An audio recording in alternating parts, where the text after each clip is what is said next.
Hi, I'm an animal control officer for the state of Texas, and we have calls to run, so let's go.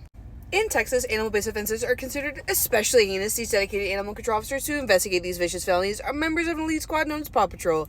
These are their stories. Alright, let's get to the office. Okay, so I just got done at the office. I had to sign a waiver because we just got a new boot allowance, and if we, quit within a certain time, we have to pay back those boots. We can't just get free boots and not work for the city. You know what I'm saying? So done that. I also got to meet up with my new rookie. He's still not going to be with me yet. He has to go through all of the ACO orientations now, and then also too he has to get some advanced stick training for his catch pole, and that's going to be done by my supervisor. So he has to do all that. But now I'm going to go do a direct patrol that was given to me by my supervisor. Well, not just me, just all the ACOs for one of the exposure dogs from this weekend. We have 3 direct patrols that we have to do in this area, so let's go do all 3 of them and get them taken out of the way. We're looking for various different dogs, so let's see if we can try to find them. Yes, sir. Molina? Molina? No, Molina. Mm-hmm. I'm just here for the dog. Must not be looking for hard enough. Okay, y'all, I'm just letting you know, if you guys don't produce that dog, you're probably going to get a ticket for failure to quarantine. It's not my dog. I can't quarantine the dog. That's not mine. Okay, well, you're harboring is from what I understand. How am I harboring? Y'all been over here and looked at the dogs. Okay, like I said, I'm the secondary officer. I'm just doing a little direct patrol. Yeah. So, if y'all don't produce it, I believe that y'all are going to start getting tickets today. So a lot has happened in the last 2 hours, so let's get into it. So that little sweet clip that you just saw was the person that is actually holding one of the exposure dogs, and he's refusing to give it forward. The police were called out. I am not the primary officer for that case. Officer Hilbush is, and this guy is the owner. He's just not accepting responsibility over it, and that's fine. That's his prerogative. He even apparently threatened to unalive his grandma for telling on him that he had this dog. So, I mean, there's a lot of problems behind the scene here. But I did all of the direct patrols. Wasn't able to locate any of the dogs that we were looking for. So that's unfortunately a loss for us. We still are looking for them every single day, multiple times a day, just because of the severity of the situation. So we're still working it. And then also too, I went to go pick up a deceased animal, and all my lights on, I look all pretty with all my flashing oranges and stuff like that. Anyway, someone yelled at me out the window that I need to be putting out cones because they almost hit me because they didn't see my lights. Yo, I'm lit up like a Christmas tree out here. How did you not see me? Anyways, someone almost got a life insurance policy today. That's not funny. I shouldn't laugh at that. Anyways, we are going to go to a sick animal call. Apparently, there is a sick kitten at this place. They want us to come pick it up. Also, they have many other sick cats, and they're requesting a trap. So we're probably going to have to go do that now. You said they all have matted eyes like this? Yeah, it's bad. Hi, friend. That looks pretty bad. So I'm setting up my trap here. I'm going to use this to cover it because this person behind this truck, hold on, this trailer is free feeding. And this place is a gymnastics place for little kids. And look at all of this. Little kids come here to practice their cheer and dance. And this is all feces.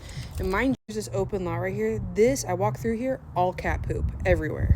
You can kind of see where they're scooping their poop together here, right here. There's more fecal matter over here.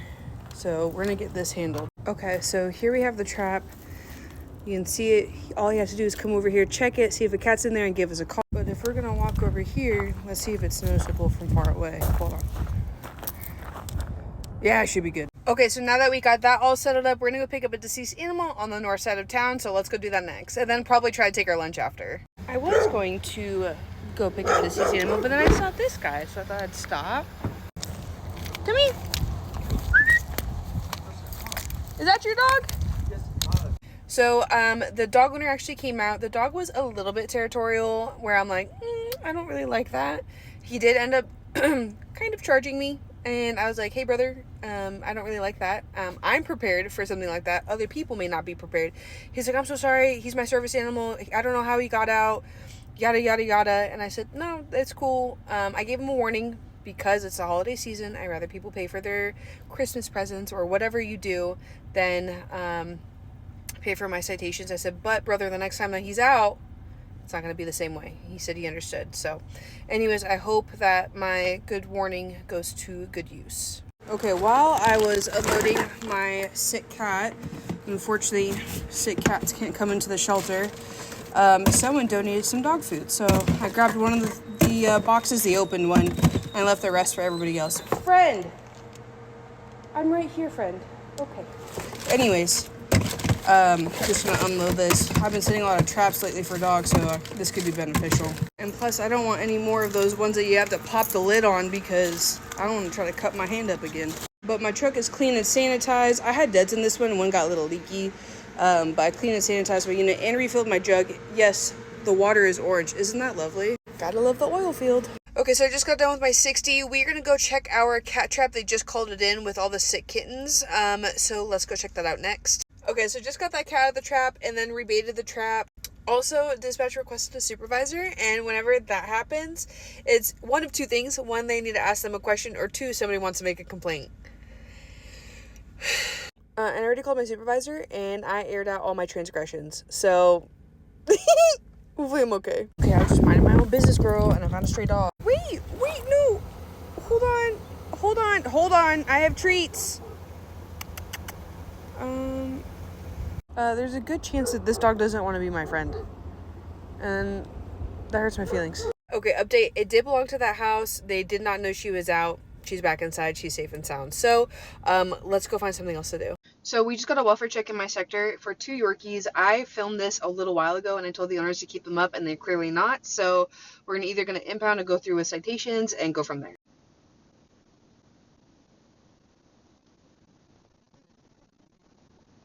Okay, Officer Axon also picked this one up.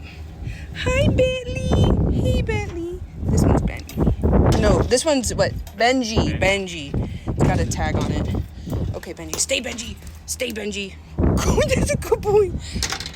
Okay, so we gave the dogs back to the dog owner, of course, with citations. And because I've already warned them and I didn't give them any citations or any kind of paperwork the first time around, I gave them everything that they were in violation of. And then, of course, the argument after that was, oh, there's all these other dogs and you're just getting me in trouble because my dogs were using the restroom in the front yard. I said, your dogs were in the street whenever we pulled up. Just like the first time. This is the same violation. They're not using the restroom on the concrete. They're not. I mean, they could be, but they're not. Anyway, so that's unhandled. I'm going to drive around the block to see if I can find any more strays. And then I'm waiting for Benji's owners to call me. I still haven't gotten a call back yet. Okay, so somebody from Hobbs, New Mexico, I guess they work for the shelter over there, requested a phone call about a dog that they have, but it has a address in our city. So I called them and unfortunately they did not pick up. So I guess we're going to kind of wait on that one. Okay, now we're going to go check my sick cat trap to make sure that there's nothing in it, and then we're probably going to try to head to the shelter to drop off Benji. Okay, again, a lot has happened in like the last hour, so let's get into it. So the lady from Hobbs, New Mexico finally called me back. She has an address for where one of her dogs that are in her shelter might live, so we're going to go deliver a door tag tomorrow morning. And then also too, like a person called from Canada because it was a Canadian phone number saying that one of his family members passed away and they had 10 cats living inside the house. They wanted to know what to do with it. So I tried calling him and it's a bad phone number. I tried calling through dispatch, also a bad phone number. So I don't know how to help him there. Also too, he refused to give his information, like the address of where this person lived, to anybody. So I don't even know where it's at. And then a barking complaint came in saying that this person's dog barks all the time. Went over there, talked to the owners. The owners were receptive. Applying the information is a different thing. So we'll see if they actually take all my advice. And that's pretty much it. So right now we're going to unload Benji for the night and get him all safe and settled up into a kennel. Do you guys like it when I show you whenever I make a kennel for a dog? I don't know. I just kind of do it because I want to. But let me know. I'm not going to do it this time, but let me know if you still like those things. Benji's like, I don't belong here. It's okay, Benji. It's okay, Benji. So that's pretty much the end of my day. All my reports are almost done. I'm going to finish them up here in the next 5 minutes. And my truck is clean and sanitized. So if I don't talk to you sooner, I hope you have a great rest of your day.